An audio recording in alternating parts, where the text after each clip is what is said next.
Samahan niyo po ko in John 1:12. At ito pa ibabasahin ko sa New Living Translation, NLT. But to all who believe Him, and that is the Lord Jesus Christ, and accepted Him, He gave the right to become children of God. Alam mo, sambayan ng Pilipino, mga minamahal, mga inibig, bawat bansa sa buong mundo, lalong-lalo na po yung mga religious nations,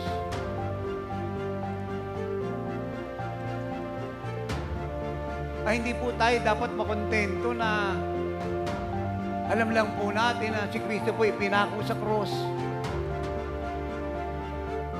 Kinakailangan tayo po magbasa ng pasyon pag mahal na araw. Kinakailangan pag tayo po idadaan ng simbahan ay mag-aantada tayo dahil hindi naman tayo nakapasok. Papapakita hindi tayo nakakalimot sa Kanya. Hindi po sapat na tayo po ay mayroong kinamulatang isang tradisyon o ordinansa o patungkol sa Panginoong Jesucristo. Hindi po siya sapat. Upang si Jesus po ay inyong maranasan, maging isang buhay na karanasan.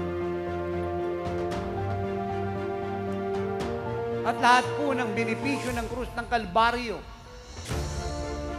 na kanyang binayaran para sa inyong lahat ay matanggap ninyo. Kinakailangan siya po ipapasukin nyo sa inyong mga puso. Kinakailangan kayo po yung maging tirahan ng Diyos. Kinakailangan kayo po yung maging bahay ng Diyos. Upang kahit saan kayo pumunta, ay magiging matagumpay kayo. At ano naman po yung gawin ni Satanas sa buhay nyo, hindi siya kakaroon ng pagpupunyagi o katagumpayan.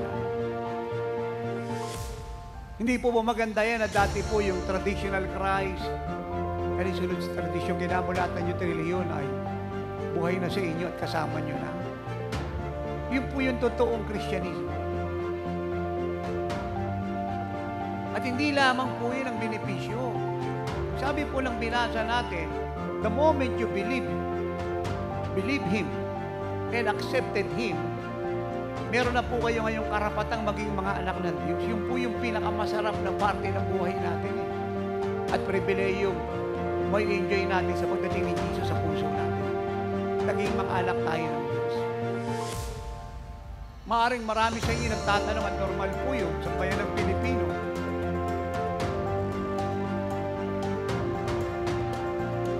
At isa po sa tanong ninyo hindi ba lahat ng tao ay anak ng Diyos? Hindi po. Pero lahat po ng tao, anak ng mga magulang nila, kung sino man po yung magulang nila. Pero anak ng Diyos hindi. Ang nagiging anak lang po ng Diyos ay mga tao, lalaki, babae, bata, matanda, anumang kulit ang yun. Meron siya na tumanggap sa Panginoong Jesucristo. Yun po yung sinabi ng binasa natin To them, Christ gave them the right, karapatan, posisyon, pwesto to become children of God. Na napakaganda. Na nagiging anak lang ng Diyos ang sino man pag si Kristo ay pinanampalatayanan niya. Diyos na totoo, na nagkatawang tao, nagbuwis ng buhay sa krus ng Kalbaryo, inilibing pagkalipat ng araw na buhay mula sa mga patay, at ito'y pinapasok niya sa kanyang puso. At pagkaanak ka na ng Diyos, hindi mo na kinakailangan pang mag-struggle sa buhay para pumunod at sumagana. Alam niyo po kung bakit? Kasi lahat ng pag-aari ng Diyos, inyo na, kasi anak na kayo.